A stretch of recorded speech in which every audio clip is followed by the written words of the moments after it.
I'm impressed that the movement goes all over the world to try and provide education where education standards are not very high.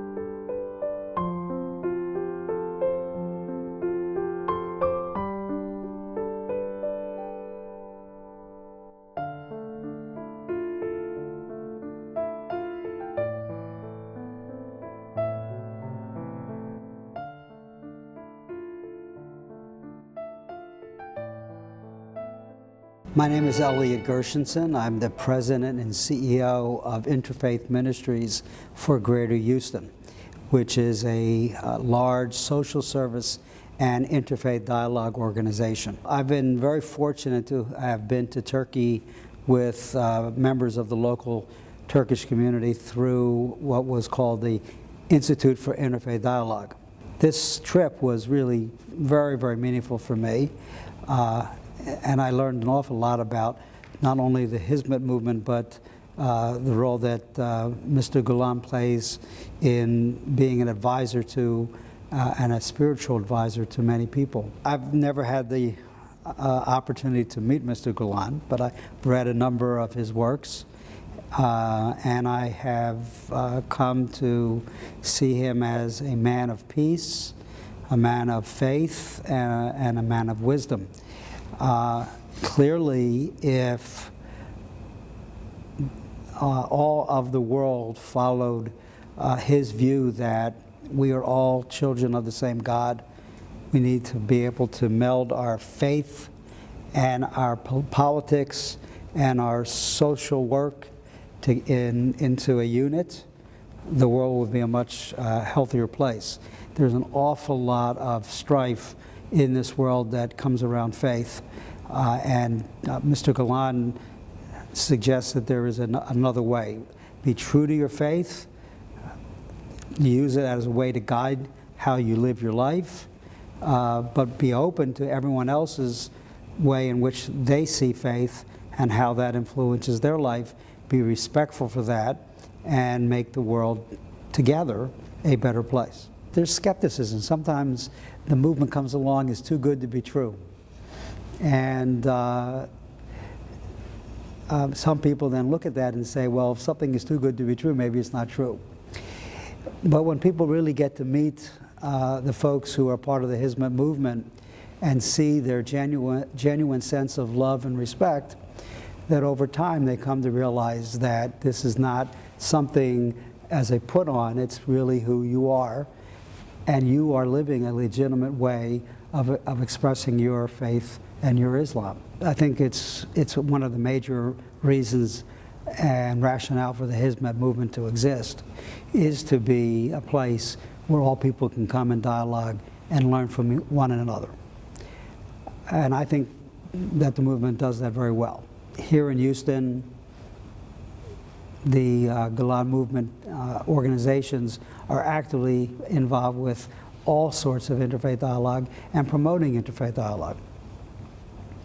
The key question is, does it move the ball? And as a person who works in this field along with you, it's worthy of some real study of whether or not it really does move the ball along. The question is, are we talking to those people who are already convinced that interfaith dialogue is important, or are we actually getting to people that are on the fence or even against it and bringing them to the table? The hope is that by bringing those folks to the table, that we can actually change the whole mentality of our society, and we can create connections instead of barriers. I do believe that the Hizmet'e movement is working towards creating connections and lowering barriers, and I commend everyone for that. And I think that it needs to happen more, not only in the Hizmet'e movement, not only in the Muslim community, not only in the Jewish community, but outside of that in the Christian community, in the Hindu community, and other faiths as well. I believe that that has to happen, or we will continue to see the kind of strife that we see around the world. I'm not convinced, however, that as much as we do it, that we will grow completely beyond our tribalism. And that is just part of what makes humans human. I do believe that the Hizmet'e movement sees that and is developing methodologies to try to overcome it, and is a great partner with other organizations to try its best to overcome that. What I find that's happening right now is that our faith traditions, all of our faith traditions, are actually moving in two directions. More to the right and more to the liberal or left side. And centrists, I count myself as one of those people, centrists are feeling somewhat abandoned. I see that in our political world in the United States, I see that politically around the country, and I see it in our religious world. I do believe that Mr. Gülen actually saw this happening years ago and began to create the Hizmet'e movement as a counter to these extremes. I commend it for that. And I'm hopeful that others can take lesson from that and learn from that so that we can actually rebuild a stronger center. Because it's around the center, around moderation, where we can really understand that it's okay looking at the world very differently without demonizing the other person. That's my biggest fear. I see religion right now moving too far to the right and too far to the left, and a lot of people being alienated against religion in general. Religion easily can be used to split us apart. I believe that the Hizmet'e movement and other similar movements in other faith traditions believes that religion, faith, should actually bind us. That if we believe that we're children of one God, we may find God differently. We may speak to God differently. We may understand God differently. But if it's one God, then how can we not see God in everyone else as in their eyes as a reflection of God? The same God. I do know that education is probably, next to interfaith dialogue, the most important aspect of the Hizmet'e movement. I think Mr. Gülen recognized that ignorance is the precursor to hatred. That when people are uneducated, they are more prone to bigotry. They're more prone to being fooled into doing things that maybe if they had a greater sense of themselves and a better understanding of the world and an ability to improve their own lives, not only through their education, but through the application of that education, that there would be much less tension in the world, much less acts of violence in the world. So I do believe that education is fundamental.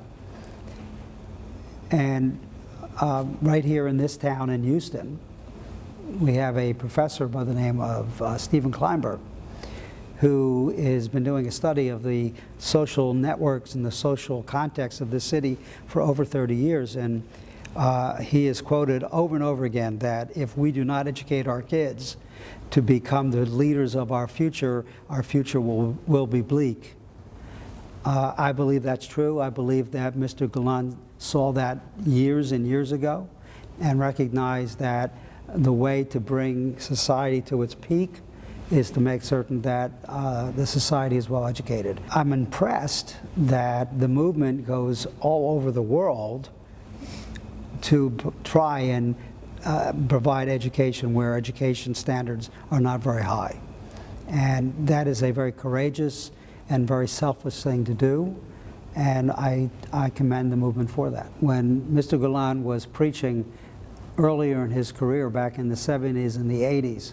He was telling people that it is more important to build schools than to build mosques, and that was probably a very different message than they were hearing from other imams. They were probably hearing how important it is to build madrasas. They were probably hearing how important it is to build more mosques. I find myself to be actually right in the the and. I do believe we have to build places of worship. I do believe we have to build places of religious education. But I also agree that if we educate ourselves in a very narrow scope, we will not be able to take our rightful place in society and be the doctors, be the lawyers, be the teachers, be the businessmen, to create not only a better society for our own faith community, but for community in general. The more educated we are as a people, the faster we will grow our economies, the less stress there is amongst people, and the less need for people to feel as though that they have to protect themselves against other people. The more likelihood there is of income distribution that is fair and equitable. These are things that I believe that Mr. Gülen was trying to say back in the 70s and 80s, and instruct his followers to be more broad in their thinking so that they can create a world, again, not just for Muslims, but create a world in which they live that is good for all people.